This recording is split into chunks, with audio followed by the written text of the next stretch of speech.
परधुळविता शिरही झुकले परधुळविता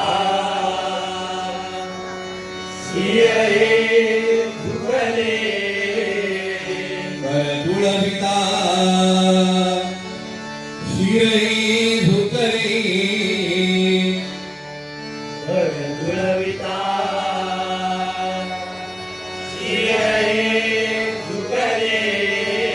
वंदन माझे तुझला पहिले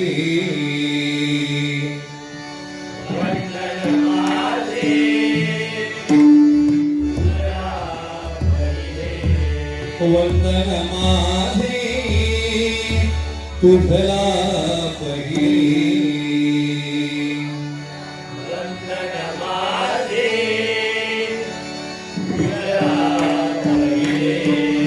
अक्षर अक्षर सोडीत सुमने अक्षर अक्षर सोडीत सुमने तुला वाहण्या पुष्प आगळे तुला वाहण्या पुष्पागळे खेळीत तारा सुरग हिवरली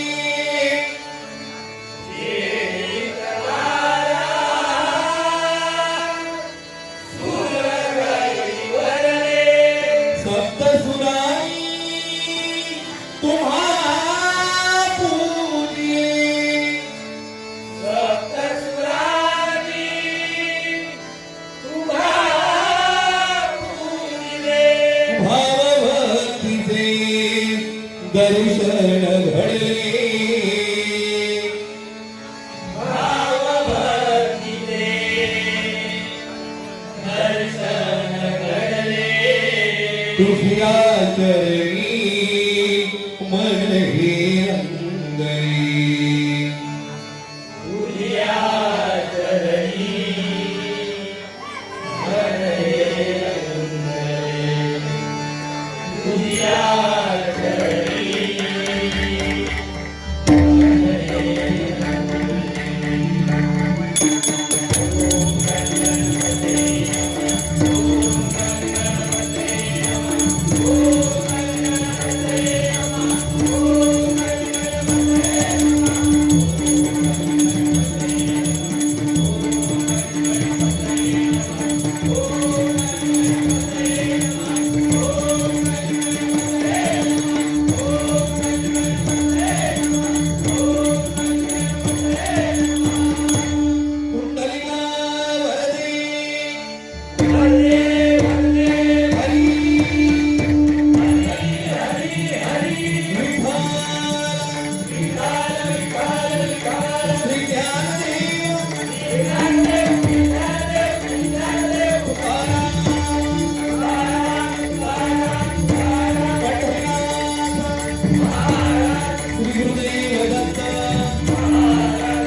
आपण ज्या कारणासाठी जमलो ते म्हणजे परमेश्वराचं नामस्मरण, बरोबर ना बुवा?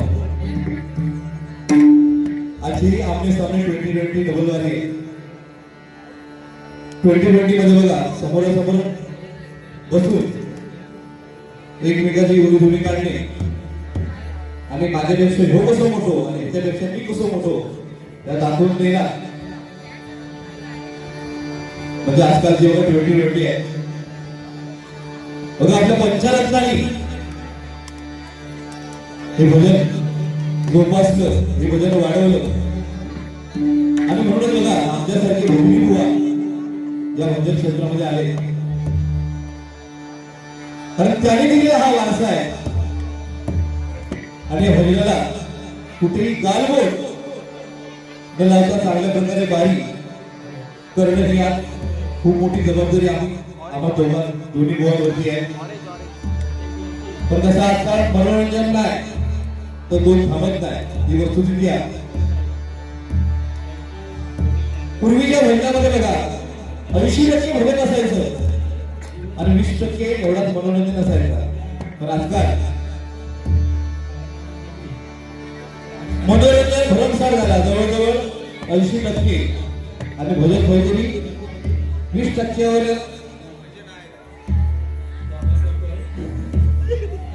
20%वरती वळलेला. आजची बातमी कशी बघू करते गौरव बुवा मी असं होईल बुवा किरण बुवा म्हणजे चौरंगी सारंगी बारी जवळजवळ आजची येणार तुम्ही एकटे टाकणार का टेन्शन घेऊ नको.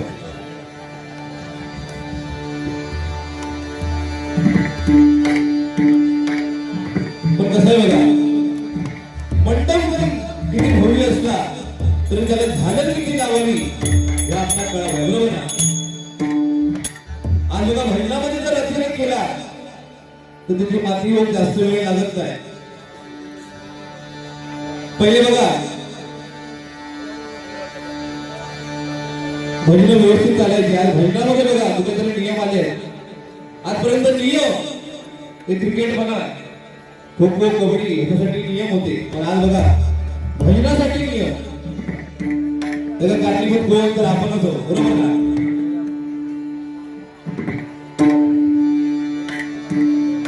कारण कसा बघा या सगळ्या घडतं कशामुळे, या सगळ्या घडतं या जिभेमुळे. आपल्या शरीरामधलं सगळ्यात मौल्यवान अवयव म्हणजे आपली जीभ बघा आणि या जिभेवरती साखर आणि वीज या एकत्र नांदत असतात. जर तुम्ही एखाद्याला चांगलं बोलाल तर त्याचं आयुष्य बघा साखरेसारखं गोड होतं आणि जर तुम्ही एखाद्याला वाईट बोलाल तर त्याचं आयुष्य त्या विषयाने शब्दाने बघा उद्ध्वस्त होत असतं. आणि म्हणून बघा बोलताना खूप विचार करून बोललं पाहिजे आणि म्हणूनच बघा आपल्या मुखामध्ये परमेश्वराचं नाम असलं पाहिजे. कारण आपलं संपूर्ण भजन हे रामकृष्ण हरी या मंत्रावरती अवलंबून आहे. असं म्हणतात की रामासारखा आचार श्रीकृष्णासारखा विचार आणि हरीचा उच्चार जर का आपल्या मुखामध्ये असेल तरच आपण या कलियुगाचा भवसागर पार करून पहिले तरी जाणार.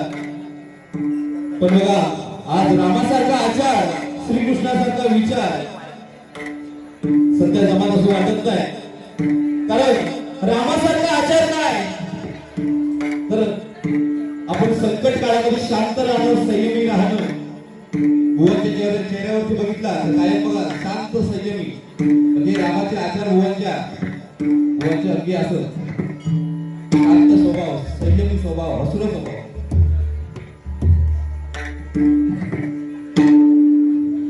आणि रामासारखं रंग पण जवळजवळ बुवांचा असा सावळा रंग. याचा अर्थ असा नाही मी जास्त गुरु आहे, माझ्या त्या जास्त उजेड नाही पडलेला. बघा कशाची अपेक्षा न करणं म्हणजे रामाचं नाही बघा. अहो दुसऱ्या दिवशी अयोध्येचा राजा म्हणून शपथ घेणारा प्रभू रामचंद्र आपल्या वडिलांनी कैकरीला दिलेल्या वचनासाठी सगळ्याचा त्याग करून बघा 14 वर्ष वनवासाला जातो. आज आपल्या या कलियुगामध्ये आपल्या मुलांना एखादी गोष्ट सांगून बघा, आपली मुलं किती ऐकतं. म्हणजे राम आश्रम जमण्यासारखे डाया, श्रीकृष्णासारखे विचार करते काय, एखाद्याचं चांगलं काय, एखाद्याचं वाईट काय याची जाणीव करून देणं, सत्याच्या मागे ठामपणे उभं राहणं म्हणजे श्रीकृष्णासारखे विचार आहेत बघा. यावेळी कुरुक्षेत्रावरती बघा, अर्जुनाला योग्य काय आणि अयोग्य काय हे समजत नव्हतं. त्यावेळी श्रीकृष्णाने त्याला त्याच्या कर्माची जाणीव करून दिली आणि योग्य काय आणि अयोग्य काय हे पटवून दिलं. आज बघा, एखाद्याला चांगला काय आणि वाईट काय सांगावं जावा, एखाद्याला चांगला काय आणि वाईट काय या सांगावं जावा, तो म्हणतो तो काय सांगतो आपला, तो काय नका शिकवतो, बरोबर ना. याचा अर्थ श्रीकृष्णासारखे आचार विचार बघा आपल्या जमण्यासारखे काय, शेवटी राहिलं काय तर हरीचा उच्चार का फक्त आपल्याला जमा शकतात. अहो बराबर या शब्दाचा बघा, राम झाला आणि वाण्याचा वाल्मिकी झाला, एवढी ताकद बघा या नामस्मरणामध्ये, या हरीच्या उच्चारामध्ये. जास्त काय बोलत नाही कारण वेळेचं बंधन आहे, कारण पहिलं बारीक वेळ झालेलं.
गोकुळात रंग खेळतो, रंग खेळतो श्रीहरी, गोकुळात रंग खेळतो.